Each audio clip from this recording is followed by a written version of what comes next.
Hello friends, hi. ఇవన్నీ కూడా friends ఇప్పుడు మీకు ఊటికాయలు చూపిస్తాను. ఊటికాయల పంట చూడండి.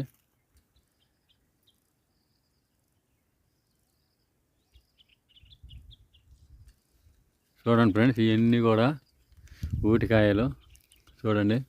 చూడండి ఫ్రెండ్స్, ఇవన్నీ కూడా ఎంతో తింటే పచ్చికాయలు పండితే ఎంతో రుచి ఉంటాయి.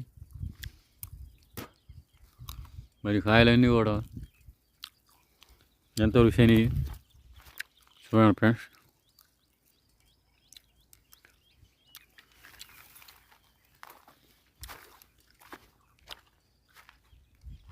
మరి అడవి తల్లి నుంచి పంట అది.